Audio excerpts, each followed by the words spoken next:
hand over to Rebecca. Okay, thank you for the introduction. So my name is Rebecca. I am a senior center director for Huntington. I've been working with the company for 10 years. Huntington's expertise is in individualized education. So we work with students anywhere from kindergarten all the way up through college. However, helping students get into college once they reach high school is a large element of what we do. So, you know, actually, honestly, leading up to COVID, it was holding down about 60% of our business is helping students get into this process. Going through the SAT and ACT, when to do it, how to best succeed with these tests, and then with the conversation of how COVID has impacted the college application has been a really interesting conversation. So I'm going to take you guys through what we know to work. Over the past 10 years, what's been very successful, we work with about 300 kids every year, getting them in, and we have fantastic results. So I'm going to take you guys through kind of the general 101s of what to know with these. I will be putting in from my expertise the pro tips. So if you kind of see the pro tip, that is just, you know, my personal insight on the certain elements of this process. And then we're going to talk about what the current conversation is in regards to the test optional, because not everybody wants to take the SAT and ACT. It's not necessarily appropriate for everybody either.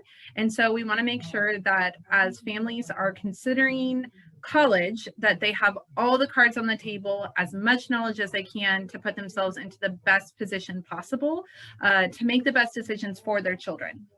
So as I'm going through, I do this every day. It's like the back of my hand. Sometimes I can skip over certain elements because it seems obvious to me. So if there's anything that I do not dive down into deep enough, please go ahead and throw it into the chat box.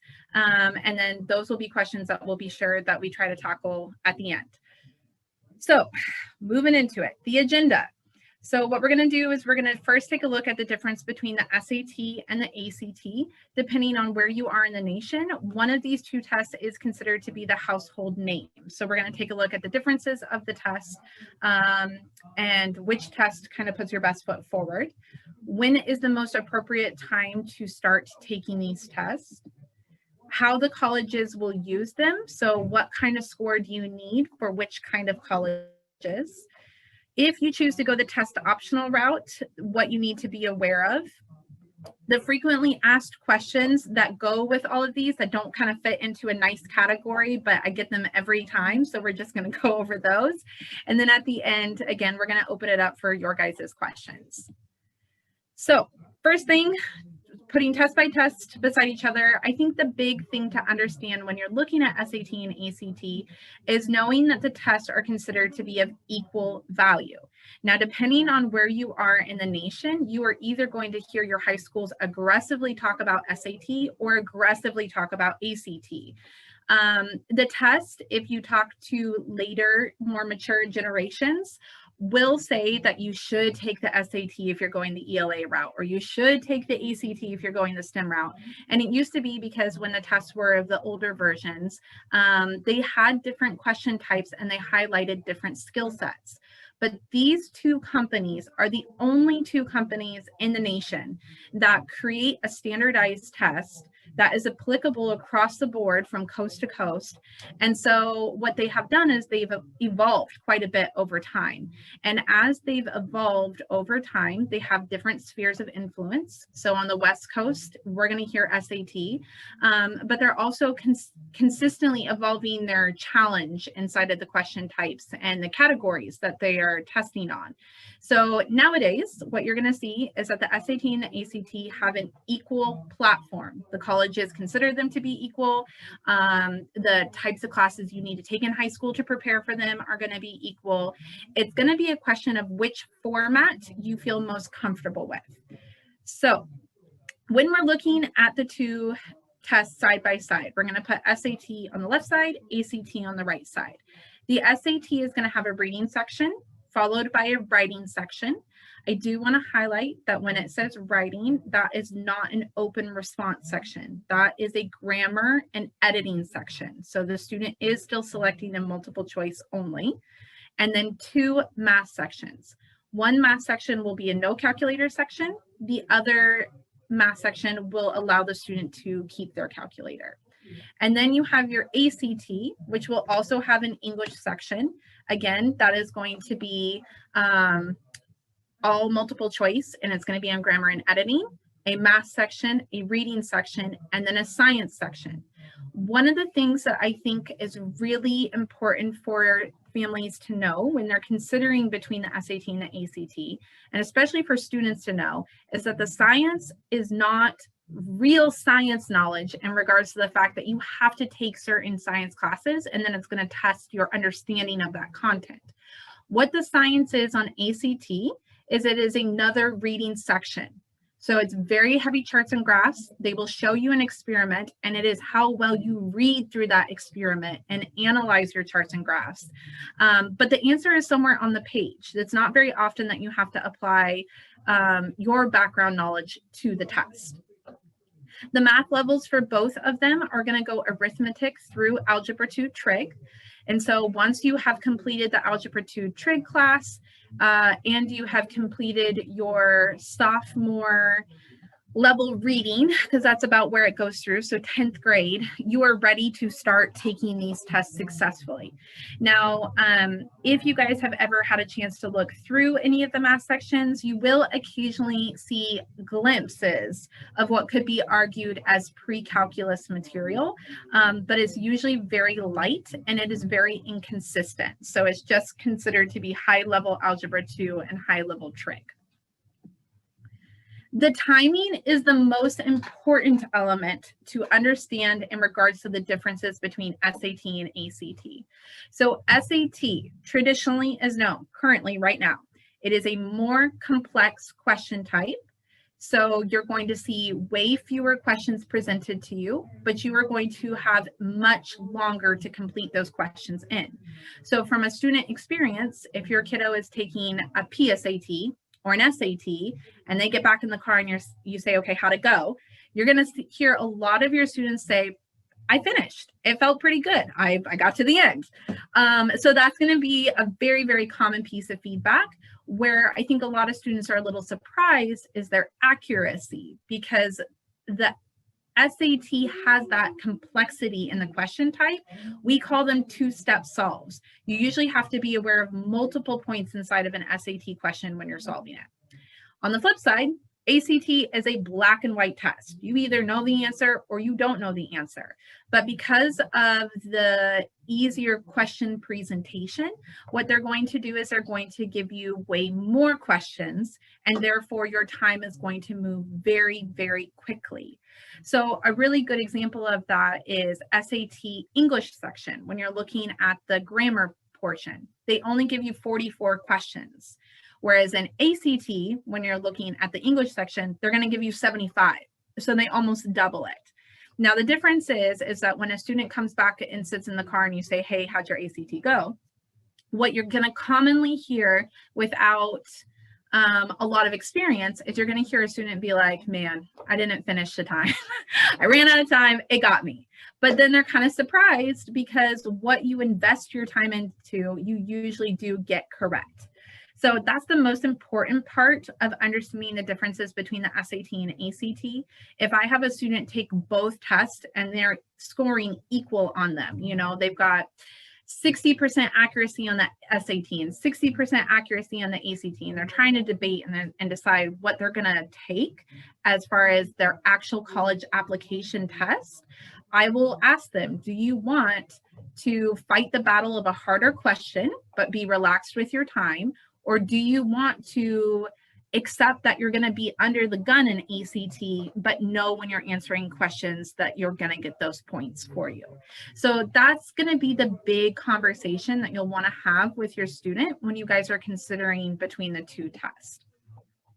The optional essay is going to follow at the end of the test. Now, if you guys are choosing SAT as your route, that essay will no longer be offered starting next month in June. So it will completely be scrubbed. I don't know if you guys also saw that SAT 2s or subject test, which you usually in the past needed for Ivy Leagues. Those will no longer be offered as well. ACT will keep its optional essay. Now, when you opt in for the optional essay, it is not part of the score. So when you're sitting and you're training yourself to get to the appropriate range for a school, the essay is usually what we would consider to be the lowest priority. The purpose of that is that the SAT and ACT have been highly manipulated over time, and there have been a variety of ways that people have worked to boost their scores. So in the past, you used to have kids have their parents take them and get them prescribed with ADHD in their senior year, and so that they could have extra time. So, you know, now they have a big stipulation on who gets extra time and who doesn't. The college essays are specifically requested only for schools that have a question if you might cheat on writing the college essays. So if it looks like you guys have hired somebody to write the college essay for your child, they will pull the essay from the ACT and they will do a side-by-side comparison to see if they can hear the student's voice or style. So that's, I always tell my clients, when you guys are signing up, go ahead, bite the bullet, do the extra 40 minutes and write the essay. Very few schools ask for them. You're only going to see about 15% of the nation ask for an essay at this point in time. And to be fair, guys, I did just like randomly make that stat up, but very, very few schools. But who you are going to see ask for those are going to be private schools and the big names. So the big names, when it's high level competition, are going to more likely be asking for those essays at the end. The question types that you guys are looking for is both tests will have multiple choice. However, SAT also has what is called the student produced response questions. They occur at the end of both of the math sections. So that is another big conversation to have with your student is, are you going to do better in a multiple choice situation, or are you strong enough with your math to do the fill in the blank sections? When a student is studying, we do see students really struggle to successfully overcome the fill in the blank section. So that is a really critical point that you guys will want to have that conversation to be, can we successfully overcome this? If it's looking like you cannot overcome the fill in the blank in the math section, then we're going to usually typically recommend switching over to the ACT and working that multiple choice section. And then just as a big overarching statement, when you're looking at multiple choice, kind of a fact to know about these tests is that each test is required to use each column an equal number of times. So when you guys are looking at a multiple choice situation, if you are running out of time, I think everybody has heard that phrase, like when in doubt, choose C. That is what you want to do on these tests. You want to kind of utilize your, what we call a guessed column when you're looking at these. So depending on how you are as a test taker, if you really struggle, you're going to want to lean on that multiple choice strategy. If you're a very strong math student, you might do better in the SAT fill in the blank. It's just something you guys have to be aware of. The composite scores for SAT, the top score is going to be a 1600 for SAT, and the top score for ACT is going to be a 36. The average score, national average score, is going to be a 1060 or a 21 for ACT. So when you're looking, when you finish Algebra 2 and your sophomore year of reading, without training, this should be where you guys are landing as a average starting position. Okay, so that is the end of kind of the side-by-side overview. If you guys have any questions about this, feel free to throw them in the box, in the chat box, and we'll get to them at the end. But what we're going to move into is we're going to kind of take a look at the samples. So we're not going to dive into how to take these tests or the individual question types, but for the parents' sake, we kind of wanted to put some visuals side by side so the parents have a good understanding of what students are looking at as they're considering. So this is SAT on the left, ACT on the right. What we're going to see when you're looking at them, and again, I just really felt pretty adamantly about making sure that you guys could see this English section so you understand that it is not a fill in the blank section. It is, you're looking at a chunk of the sentence and then correcting that. Now, whether that's grammar Or if you see the question starting with a word prompt, that's going to be an editing question. But I think visually, if you look at it big picture, what you're seeing is you're seeing 4 questions versus like 7 or 8 questions over here. So that's going to just give you guys just a quick idea of what the styles are going to look like when they're sitting down on a test. This is going to be the reading samples side by side. On the SAT, you are going to see that when we're looking at this, the SAT is going to bring in heavy charts and graphs right off the bat into the reading section. So SAT updated about 5 years ago, and with that update, they brought heavy charts and graphs into every section, including English and reading. The difference is when you're looking at this side by side visually is that the SAT that I'm showing you guys, that is one of 3 pages that a student would have to read before they answer the 10 questions. Whereas if you're looking at the right-hand side with the reading for ACT, you're looking at one segment that is about 1.5 columns. Sometimes it can be 2 columns before they enter into the reading sections. The only other thing to kind of take into consideration is the SAT has what we call a double jeopardy question. That means that in the SAT, they're going to ask you to draw a conclusion, and then they're going to ask you what line in the story causes you to believe that. So if you draw the right conclusion, you will most likely get the question correct. If you draw the wrong conclusion, you most likely miss both questions. ACT does not have that. This is going to be your math calculator section. So calculators side by side. Again, just showing the quantity of your SAT versus the quantity of your ACT. My big thing that I like to make sure from a parenting standpoint, and so that you guys know from a structure standpoint as well, is SAT's math is a mixed section, meaning that you will have a combination of easy, medium, and hard. And there is no telling which order you're going to get those math questions in. This can really mess with a student if they're not very good at identifying whether or not they can solve that question successfully and moving on and saving it to last. Where ACT will move linear. Question number 1 through 30 is your easy level questions. And as you progress through the test, it will move from easy to hard. And what that will allow a student to do is to not rush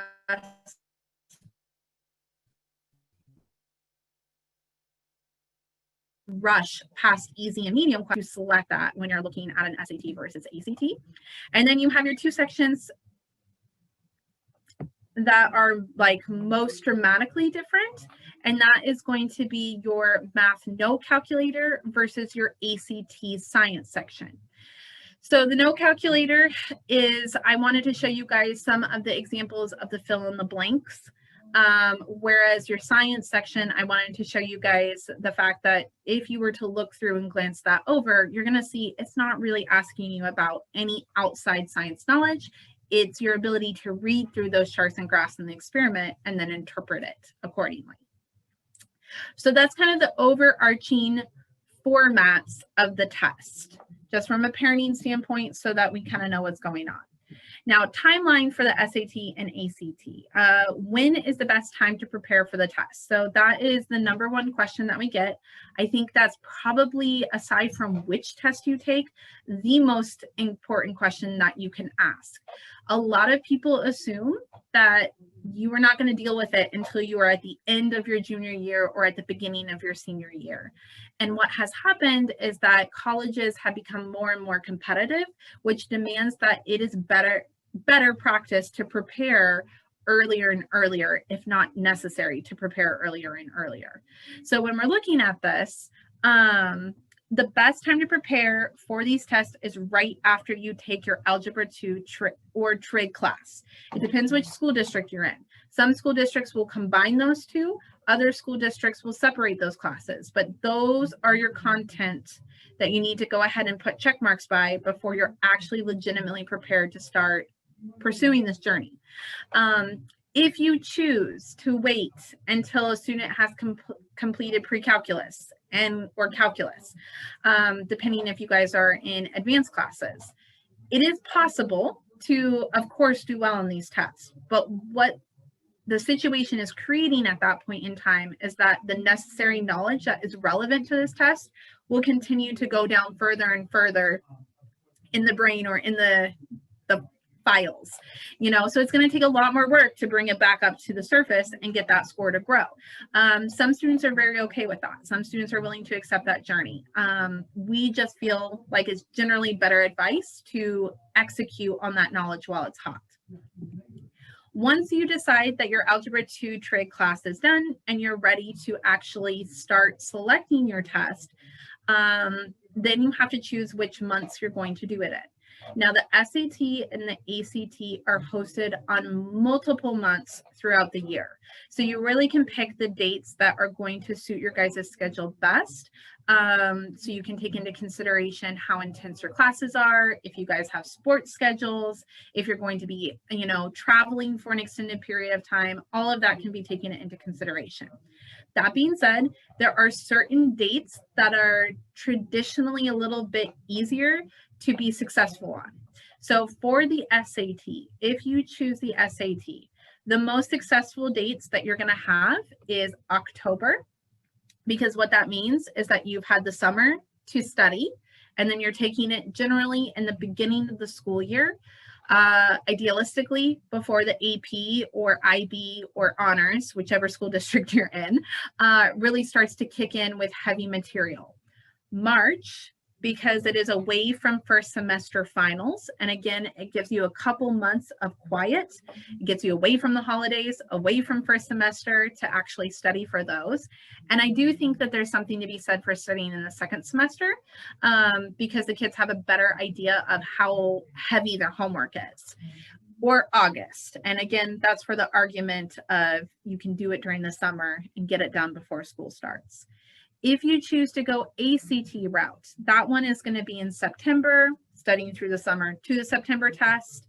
April, same argument as March. It's away from the holidays, away from first semester finals. And then they do have a July one as well.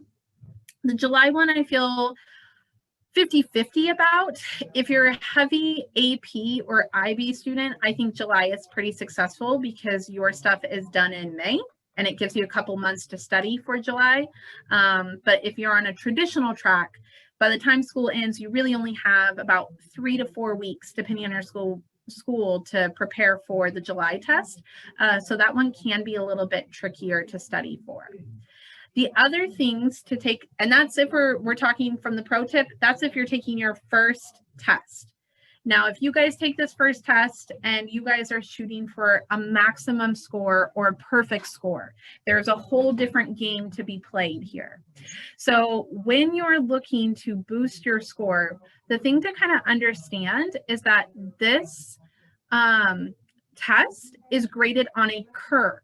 So because the tests are constantly updating against each other, when you're looking at a curve, they're going to experiment and they're going to try some of the harder questions. And if a bunch of students miss those, they get thrown out and then the curve works in your advantage. So what I always tell kids that are going for a perfect score, and we do get to see a good handful of those. They're not super common. We see a lot more that are like in the 1500 plus or 35 plus, but a perfect score. When you're in that zone, you want to take them in December or June. The reason that I would say that you want to do that is if you're a hard-hitting, high-caliber student and you take all of that knowledge and you go in a time where everybody's stressed. You've got holidays and then you've got first semester finals barreling down on you in December. That curve is going to work towards your advantage. And that same concept comes in June. You're coming right out of AP finals. You're going right into the normal finals. Not a lot of kids are very successfully studying for these tests during these periods of time. So when I do see perfect scores, they generally come out of those 2 months from a student who has spent a lot of time successfully training and balancing their schedule well.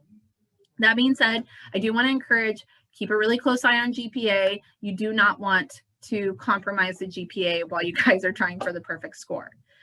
The other thing to take into consideration as far as timeline when you're taking this is that you want to make sure that you do have the advantage of early action, early decision. Now, this is not appropriate for all families, but if you guys are looking at some of those big name schools, early action, early decision is the best acceptance rate and it's the best scholarship offers. So what you would do is you would make sure everything is done by September of your senior year and apply in October. Early action is going to give you a soft yes from the school, and you will give the school a soft yes. It gives you a little bit more time to consider. Early decision is a hard yes, and you from the school and to you guys, and it usually involves a contract. So if you go with an early decision contract with sports, for example, and you break that contract, it's very hard to get on a different sports team. So you want to be really careful about early decision, but I love early action. I think it's just brilliant. Okay. Rebecca, sorry to interrupt you for a few seconds. Course. There are some lines are drawn on the presentation. I don't know like how to erase it. Yeah, I saw those pop up, and I'm not sure. I actually have a suspicion of who. It shows me who's drawing, so I think it was like the VV is what I saw pop up beside the name. Oh, MM, that one. Okay. So yes. Not a problem. Yeah, go ahead, Erika. You can continue. It's not a problem, but I was just going to ignore him and let him go through. Thanks, Rebecca. Of course. All right. So any questions on the calendar? If you guys have any questions about that, please go ahead and throw that into the chat box and we'll go from there. Okay. So once you decide which test you want, when the appropriate time is that you want to take them, then you guys are going to go ahead and you're going to sign up. So if you choose to go with SAT, you're going to go to collegeboard.com. If you choose to go to ACT, you will go to act.org. Now, my pro tip on this is when you guys are signing, you'll create the account, you'll put in your zip code, and it's going to show you which facilities in your area are hosting. During this period of time, when we have a lot of caution, it's going to be the word that I'm using, the better practice or to use is going to be signing up with private facilities. And what I mean by that is if you can find a private school or if you can find a hotel that is hosting, those places have the lowest cancellation rates.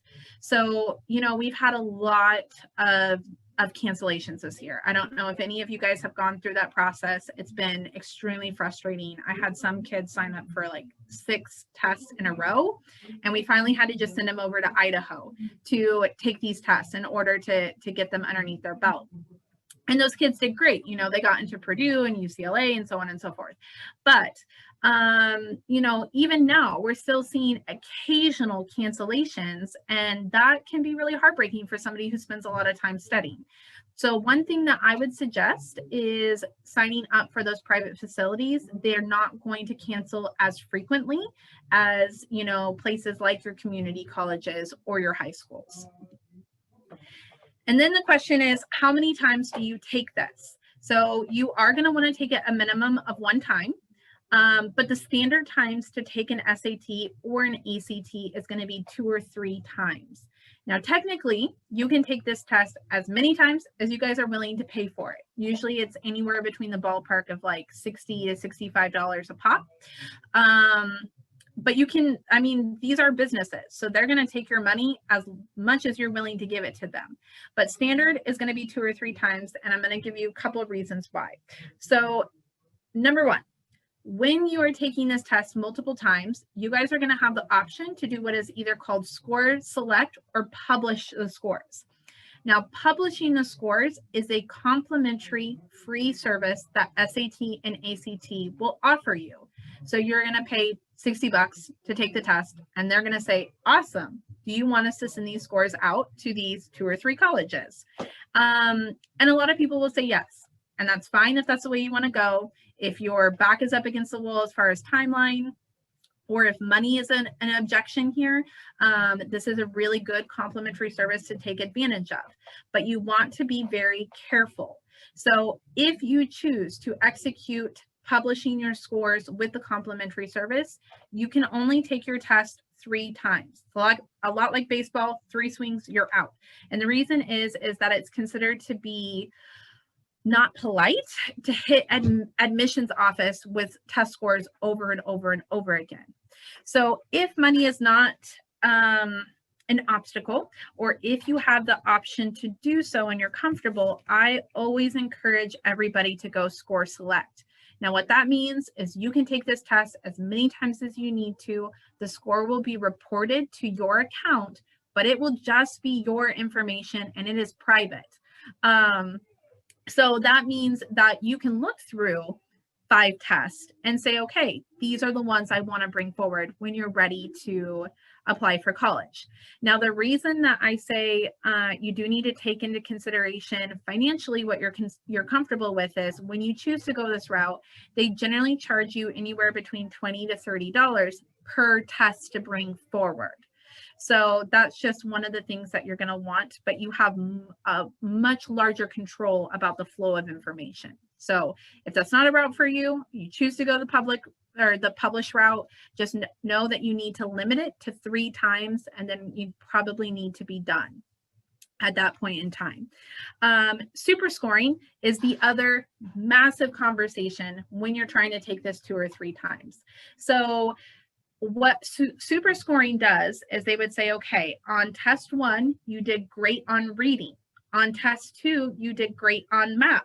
So what we're going to do is we're going to take your best sections across 2 or 3 or even 4 tests, and we're going to create you a master score. When you hear a lot of people tell you that they get perfect scores or close to perfect scores, not in all cases, but in a lot of cases, those are usually combo scores. So they are from people creating a master score over multiple tests. If you go SAT route, you will have to submit, 2 or 3 tests to the schools. If you go ACT route, ACT edits in-house.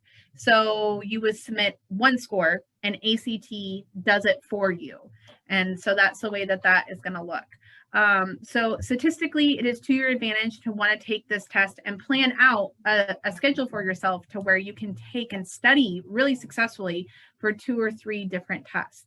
The other thing to kind of keep in mind that has been pending for ACT, and it is not available this year in 2021, 2022, but will be available for students who are freshmen and sophomores, is that ACT is talking about, and they've been actively trying to launch, they're waiting for Corona to be over, a single section test, meaning that once you take this test 1 time, you can study for just science or just math, and you can go and you can take that 1 section, which means that if you're a student who really struggles with testing fatigue, sitting for 3.5 hours is very difficult for you and you just wear out consistently, it means you're going to have that option. Now, unfortunately for juniors and seniors, they do not have that option. You got to kind of work with the game and what it is now. But freshmen and sophomore, they are projecting, and they've been actively trying to launch it. They're just waiting for COVID to be over. So we expect that to be a thing. For families that are listening where their oldest student might be a freshman or an 8th grade right now, but they have younger kids, you need to be aware what we're expecting to happen once that becomes a thing is that ACT is going to be much more competitive. You're going to need to be much higher on these, because I do think a lot of people are going to take advantage of working that system once it's common knowledge. So in the beginning here, not very common knowledge. There's not a lot of people who know that that's coming down the pipeline. So if you are a freshman or a sophomore right now, you're going to be able to jump on that and work it towards your advantage. Okay, and then how the colleges use the test. So there's a couple main things that colleges will use this test for. The primary one is just comparing the students across the nation. And I really talk about this one just because I got a lot of parents that are like, well, my kid has a 3.8 GPA, so that should be good, right? We're good to go. And yes, the GPA counts for a significant amount. It is going to have a significant weight moving forward. Especially if you're blending that with honors and AP and IB courses. However, it is really important to understand that when we look across the nation, every single state has a different standard of academic rigor. So your 3.8 means something totally different from a different state that has a 3.8. And so when you're applying to out-of-state schools, especially, your GPA has a big clause beside it because they don't know what that actually means. They don't know how competitive you are. And then even inside of this state, from county to county, that is going to have a big, or school district to school district, that's going to have a really big difference in conversation. Like I can tell you, my mom grew up in this state slightly south. She had a 4.0, but her graduating class was 12 kids. Versus I take a 4.0 out of this school district and North Shore, and that 4.0 means something totally different.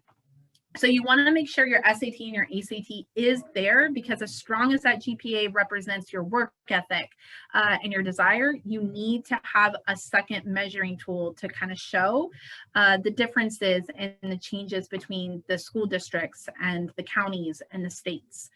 The other major thing it's going to determine is your scholarship offers. So I get a lot of families that tilt their heads at me when I say this because they're not sure what I mean by that. They think that I mean GPA scholarship offers, and I mean SAT, ACT scholarship offers.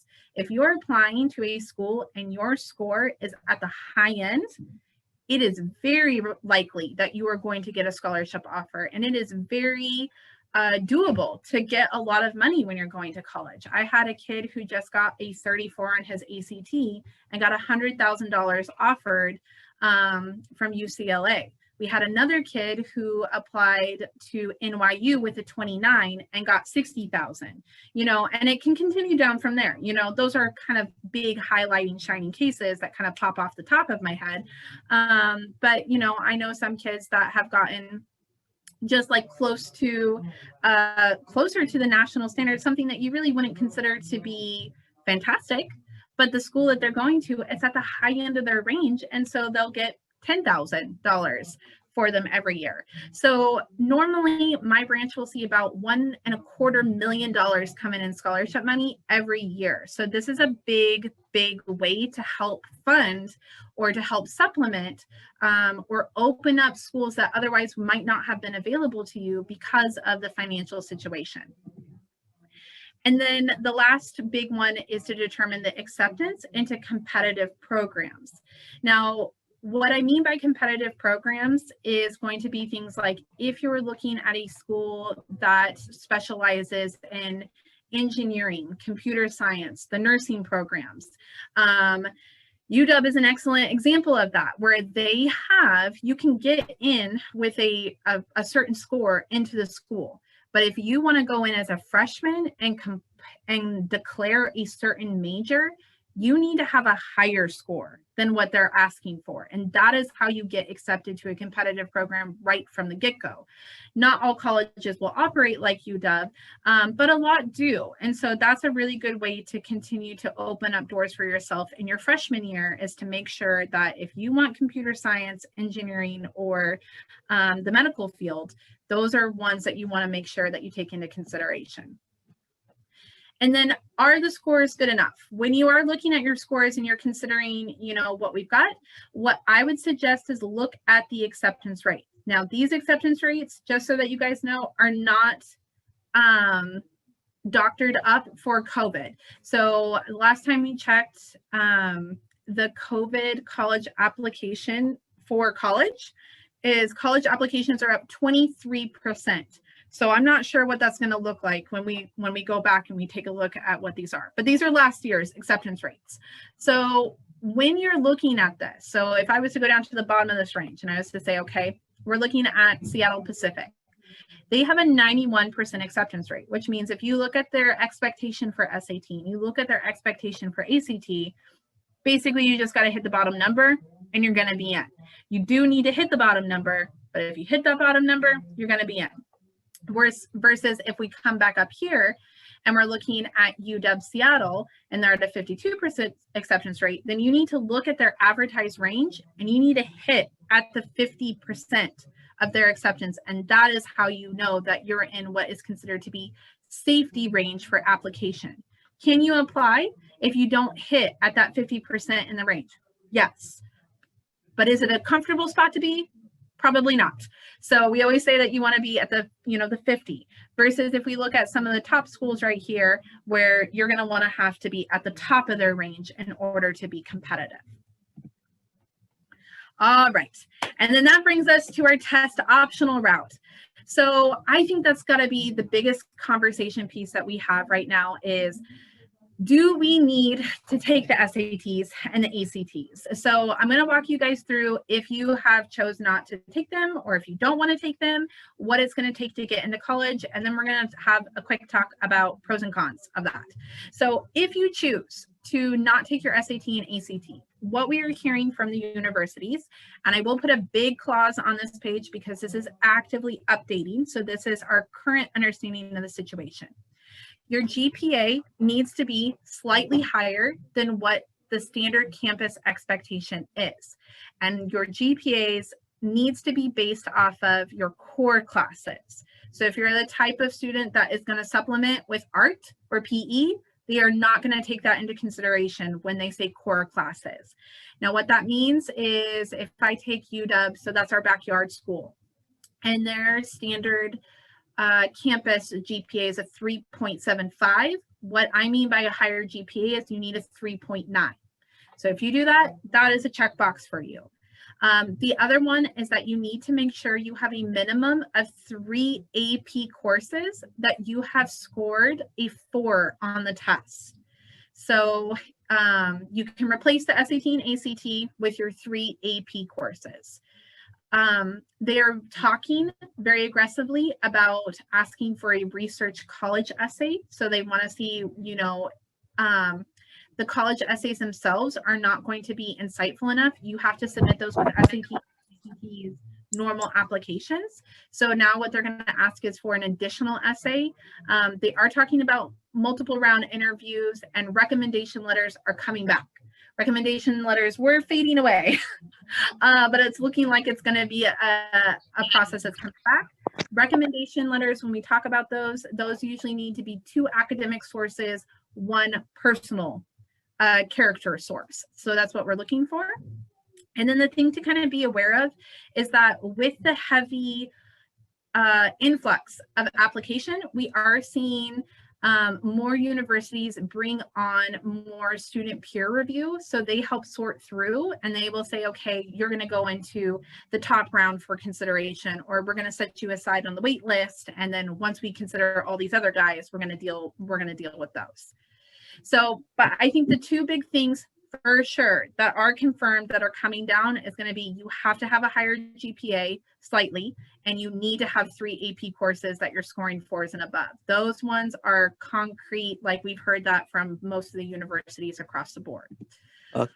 Can you use IB instead of AP classes? Yep, IB counts. Yep. Do they do like a 4 score at 2, or do they have a different scoring system? I'd have to look into that and get back to you on that. I do know that they have their testing, but I know it works a little differently on that. But IB and AP are considered to be of equal caliber. So I'd have to double check on that one. I know we're going to be kind of hosting and following up on those. So I will write that question down and I will research it for you. So, okay. Perfect. And is student peer review mean like some guy from the college like comes and reviews your resume or your application? Yes. So what we're seeing that they're having a really hard time deciding how they're going to measure this year's seniors. Like, because this is hit out of left field, they're not prepared for it. They're having a hard time determining which students are really serious about applying for that school versus which ones are doing it just because they can. And, when they're taking away the SAT and ACT, it's just one of their major measuring sticks. And so what they're doing is they're basically putting you in a pile, and then they're going to deal with what they know first. And then they're going to deal with everybody else once they determine what kind of room is left afterwards. So, another question for the GPA. Yesterday I was discussing this with my dad. So, some schools have unweighted GPA and other schools have weighted GPA.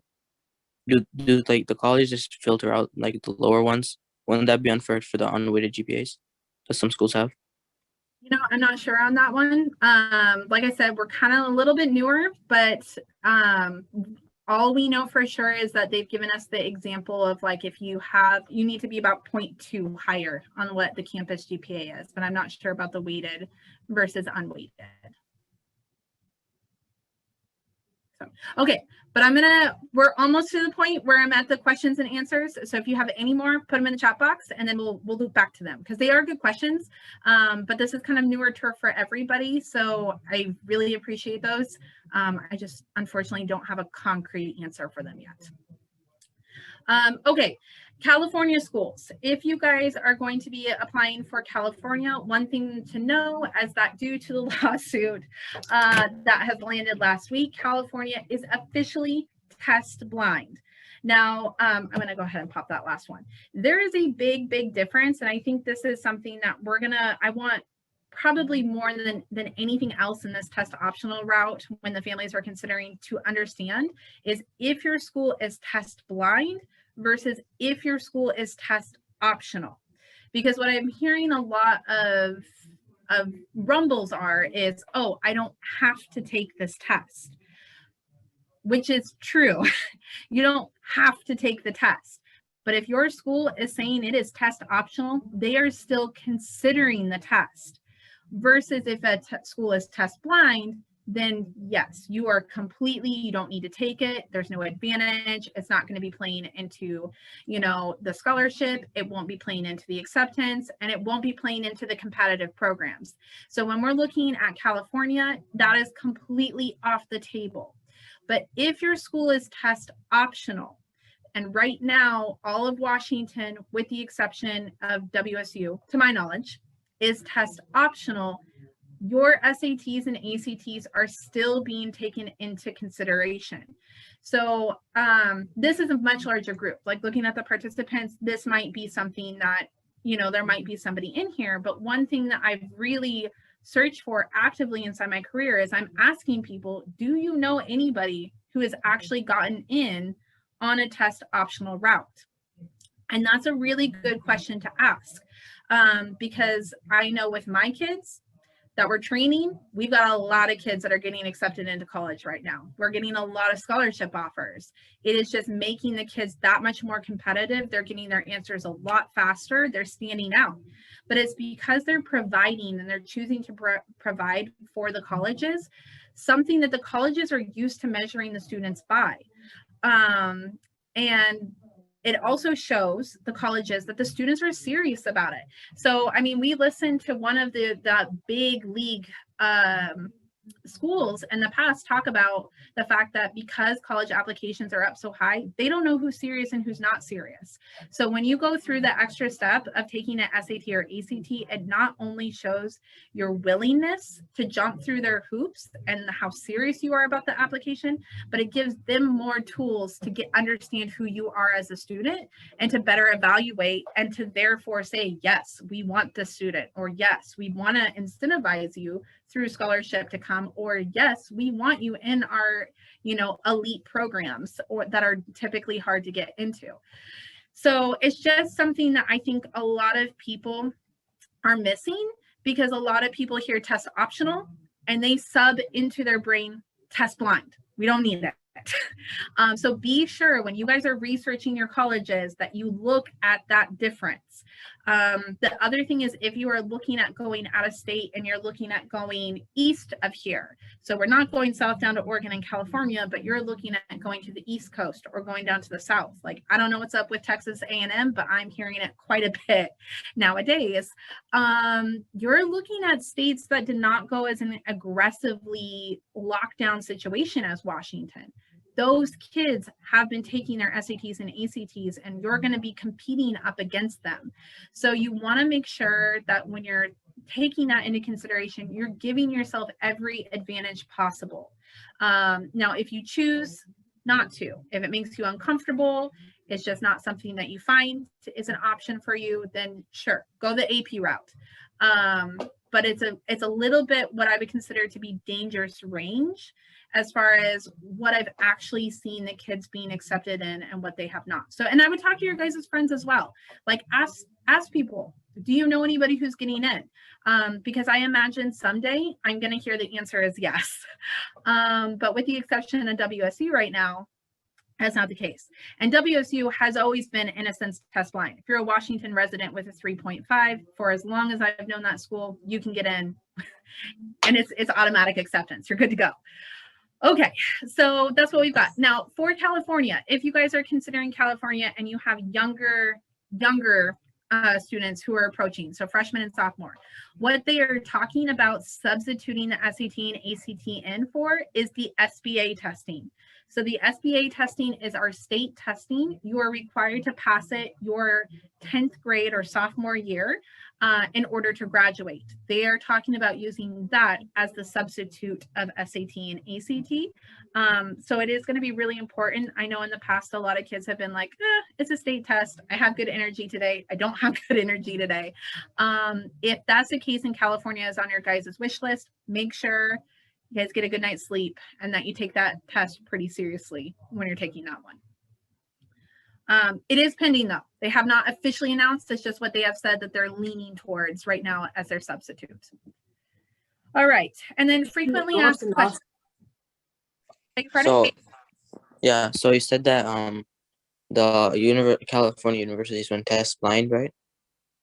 Yes, California went test blind. All the major ones, the 9. Is that only for like UC Berkeley and stuff? Is that only for fall 2021 or like on beyond, like just in 2024 too? Yeah, so the lawsuit basically said moving forward, they are going to go test blind. They are planning on substituting it with it. They're in development of making a test for California, which they plan on launching in 2025. But for basically 2022 through the 2024 zone, they're looking at using SBA as that substitute in the meantime. All right. So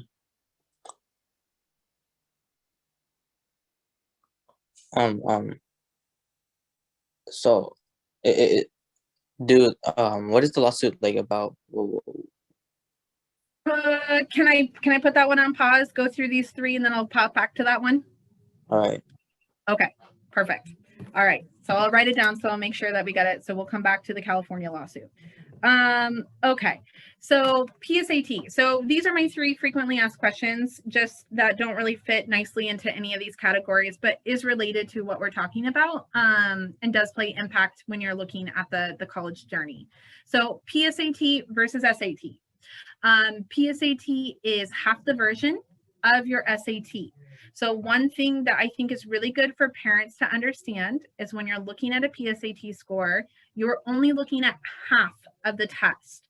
And testing endurance, how to take these tests, I think is everything. I honestly feel like when you're looking at SAT and ACT, you're looking about a third knowledge, 2/3, do you know how to play the game? Can you survive? So when you guys are looking at those PSAT scores, please be aware of that and the endurance. Some kids do great. They can switch from that 2.5-hour test over to the full test, but other kids really struggle. If your child has an IEP or a 504, and that 504 IEP has been established for longer than 3 years, you can qualify for extended time when you're taking the test or multiple days. If this is an option that you guys feel like would be helpful to you when you're taking this test, you do need to talk to your counselors. Your counselors are who put forward that application for you for SAT and ACT. And again, those are separate companies, so you cannot do it one for both. You have to submit for either or both. So that's something to kind of keep into consideration. I do think if you have an IEP or a 504, absolutely execute on it. It is the biggest, I mean, I've just seen phenomenal things happen with the kids' scores when they go ahead and do that.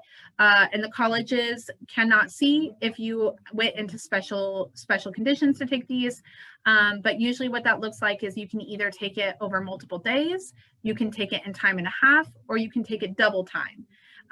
For some students, if they have arrived to the country a little later inside of their academic career and there is an ESL concern, they can even have an English dictionary to make sure that they're good to go. So it just kind of depends on what your IEP and your 504 is, but I absolutely am a big fan of utilizing that resource. But you guys do need to talk to your counselors about that. And then you have your college essay. And since we're just talking about things to make sure you have in place for a college application, make sure you guys do make time for your college essay. And when we say essays, I think for anybody who has not seen what these look like, there's a couple things we like to highlight. Number one, these are about your character development. So your SATs, ACTs, the types of classes you take, and your GPA is going to speak to your academic rigor.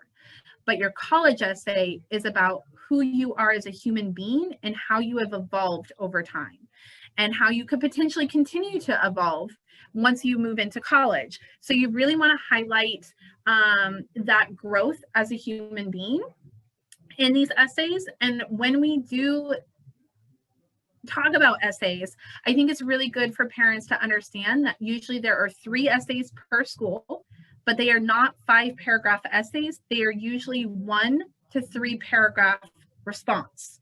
So if you guys bring a list of, 20 schools, you are going to have a lot of writing to do. If you have a list of 2 schools, you're probably going to be writing 6 paragraphs. But it also depends. There are 3 different types of essays. There's coalition essays, Common App essays, and individualized. If you guys have a list of 5 colleges, you might have 4 of those fall under Common App or Coalition App, and in which case, again, the student only has to write 1 set of essays for those schools with small tweaks. But if you get a school, if you have 5 schools that all want individualized, you're going to be doing a lot of writing. So make sure you have ample time to write your college essays. That's not a good idea to leave them, until September of your senior year. So that's kind of what we've got there. All right. So for those of you who are interested, for this event, we are going to offer a mock SAT or ACT. We have contracts with SAT and ACT, so these are retired versions of last year's test. They are full length. And instead of, we usually charge $195, we're going to offer them to you guys for $49. So you can call or you can text us and reserve a time that we can do that testing. If you're local, meaning that you're around the Buffalo area, then we're going to ask that you guys come in and physically take them. If you are not in this area, we can administer them online. So, all right, so now is my time that I can take questions and answers. I know I got the one question about the California lawsuit. I'm going to answer that in a 15-second recap. It is an equity issue. So that is what they felt they were addressing in the California lawsuit. But what is the argument exactly? How does test scores have anything to do with equity? Long story short, they feel like certain individuals have better access to materials to better study or better academic backgrounds to study for these, whereas certain individuals are not given the same opportunity or can afford to take the SAT and ACT. So their reasoning is that standardized testing should be removed in totality. So the California colleges agreed to remove the SAT and ACT, but they are not removing testing in totality. They're looking at subbing it in with the SBA test, which their board is not very happy with. So they do have a board there, and the board technically voted it down. But it is right now what they are currently standing on because they have their hands tied as far as how to evaluate students. So right now it is looking like it's going to be the test that's moving forward. Also, earlier you said that SAT and ACT are the only companies that make these tests, right, for the US. So isn't that illegal, in a monopoly? They're the only companies and you can do whatever. I mean, technically in a free market, yes. I wouldn't say illegal because you have 2 competing ones. If there was somebody who wanted to create a test to be considered of a equal caliber, I think that would be something that there would be room for in the market. It just doesn't currently exist. Is there a test that the government provides, not the SAT, ACT? Your SBA testing, the one that California is switching to. So Rebecca, this is Shakil here, and we have some few questions in the chat window. So I would like to Sure. take few questions. So Washington State consider ACT or SAT or both? Oh, like which one should you take, and should you take both? Am I understanding that question correctly? Yeah, correct. Okay, got it. So there is two answers for this. So it is not to your advantage to take both. So what happens is if a college accepts, you know, they want to say, let's say we'll take UW, and they're going to say, we want 75% accuracy. They do not care if you get that on the SAT or the ACT. They just want to know which one you did.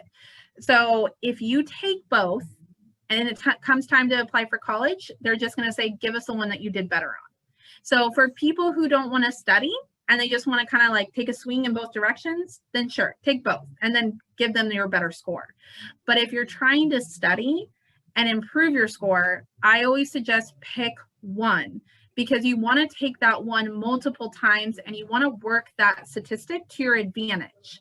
So for example, you do really well on reading in test one, you do really well on math in test two. If you take an SAT and ACT and you try to study for both, they are not going to complement each other because they are competing companies. So I always suggest to my families, before your child starts studying, take both, put them side by side, figure out which one is going to be the better journey for you, which one your student responds best to, and then commit to that one and take that one multiple times.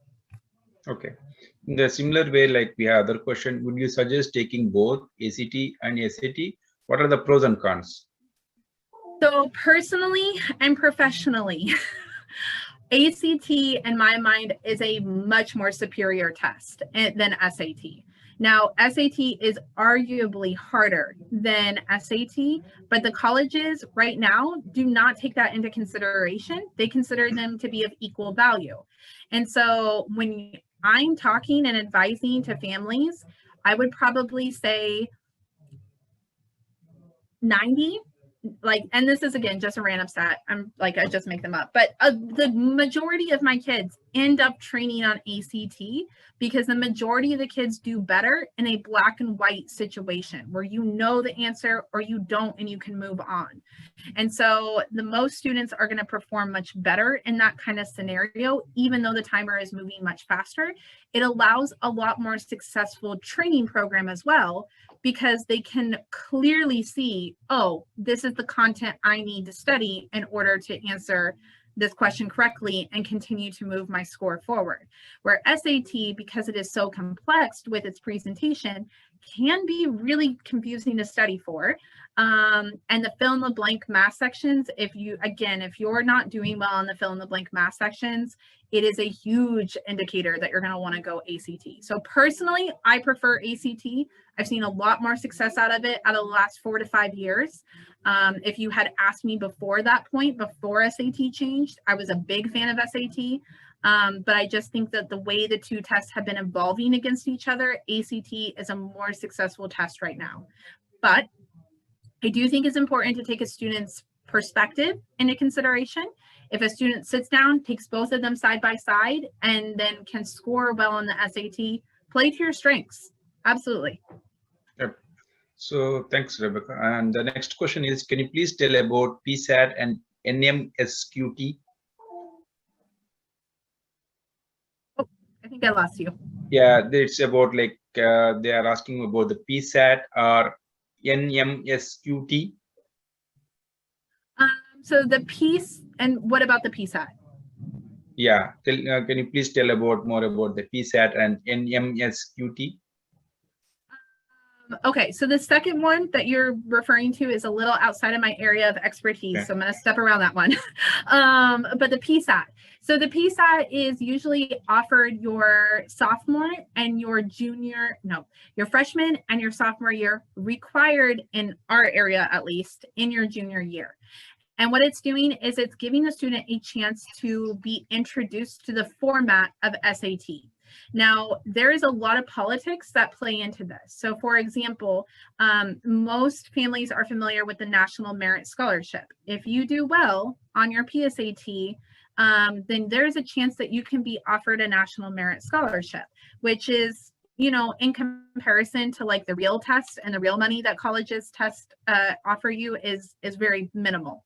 But it does exist, and it is part of the factor, and it is nice to put on your college application. But the reason that schools require it is because the schools are also incentivized when their kids do really well on that. It shows the state like, oh, this school district is doing really well. So that's why you're going to see it incentivized. And that's why you also do not see ACT have as much of a sphere of influence here, because ACT doesn't have that same sort of leverage into the incentive program or the evaluation program of the accuracy. So it is a value. I would just say I would consider it to be of more limited value in comparison to the real thing. Okay, thanks, Rebecca. So for California, if SBA is taken, we do not need SAT and ACT. Is it correct? Say the beginning of that question one more time. For California state, if SBA is taken, we do not need to take SAT or ACT. Is it correct? That is currently the case. Yep. Okay. Now, again, that announcement was made about 1 week ago. So we're going to watch and see. I believe there's already a countersue that is being mounted. So we'll have to see what that actually looks like when it all pans out and is said and done. Okay. The other question is, where do IB diploma scores fit in college admissions? So that's a really good question. And I'm probably going to loop it back to my understanding that the IB and the APs are really considered. So it depends on your school district, whether or not you are able to take IB or AP, but they're usually considered to be of equal caliber. What you're going to see a lot of colleges look for is they're going to look to see, is the student challenging themselves? And so that's where you're going to see a lot of advantage in that IB diploma, or by taking several AP tests. We just have not seen the big universities speak to the IB programs the same way that we've seen the universities speak to the APs at this point in time. Okay. So the other question is, do we need to prepare for the PSAT specially, or will studying for the SAT only sufficient for doing well on the PSAT? Studying for a full-length SAT will sufficiently prepare you to take a PSAT. So they should be very, very identical in their formats and their content you're testing. You're just looking at a 2.5-hour test instead of a 3.5-hour test. Yeah. Do we have to take the AP classes with AP scores, or can we just submit AP test scores when going test optional? That's a great question. I don't know for sure. I have never heard of anybody taking the AP test without taking the AP course, but maybe you can. That would be a better question for the high school counselor. Okay. Are college scholarships decided based on ACT or SAT only? No, not only. There's certainly a lot of different avenues to receive scholarships. So you're going to see it on your GPA. You're going to see it on your SAT and ACT. You're going to see sports. You're going to see all sorts of different categories. But for my area of exposure and expertise, when we talk about how to secure scholarship through this process, we're specifically talking about the SAT and ACT, but a strong GPA will usually achieve you an academic scholarship as well. Yep. Yeah. So we have like similar to PSAT, PSAT. Do we have PACT?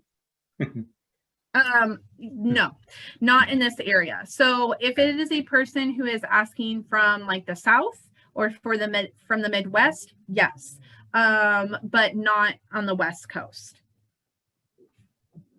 So I heard that if not me, like the question from the chat, I heard that if you did good on PSAT, you could get internship. Is that right? Yeah, so that's a National Merit Scholarship that they're talking about. Again, usually it is a little bit more minor. When we're talking about the actual scholarship itself, I think the value of a National Merit Scholarship is having that more of as a tag and the statement itself. Because when you qualify for National Merit Scholarship, what that means is that you were in the top 10% of your school and those scores. And then you go up against the top 10% of all of the local scores or the state. And then from there, if you're in the top 10% of those guys, they give you like $1,000.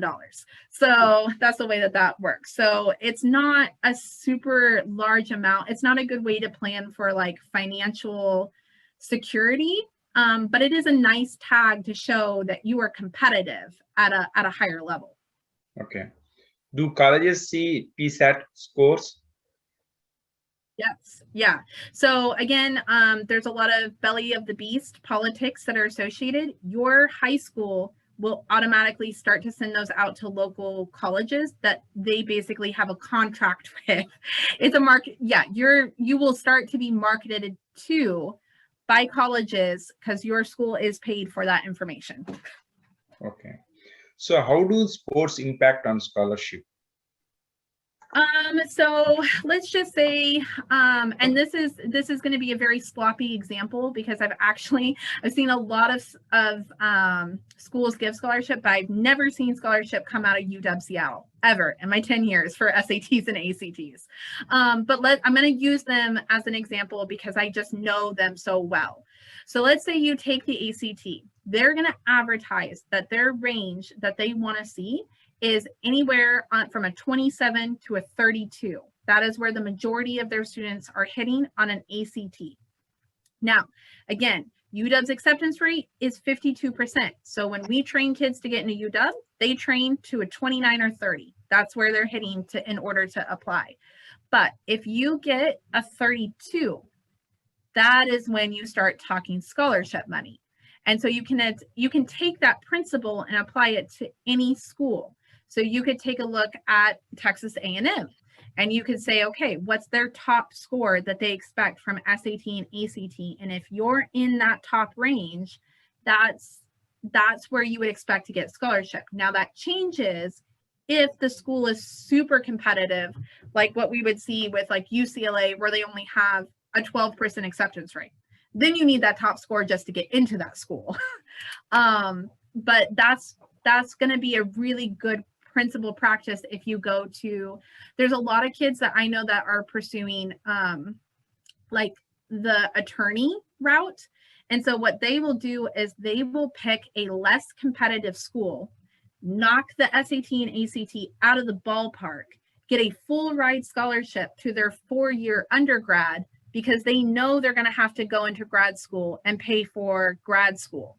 So what they do is they pick a less competitive school and they have the SAT and ACT basically pay for those 4 years. Yep. So we have a few more questions, Rebecca, like before we wrap up.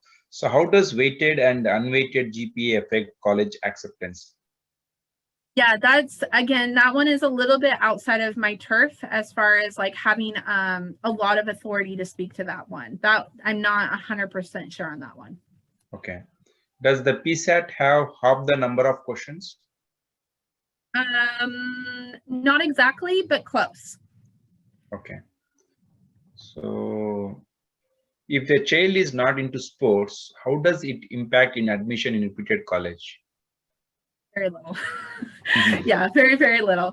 So the way I used to describe this to parents is that you have a multiple hoop system when you're going through the admissions office. So the first thing that they're going to look through is your GPA, your SAT, ACT scores, and the types of classes that you take. If you hit those 3 boxes, then you move into round 2.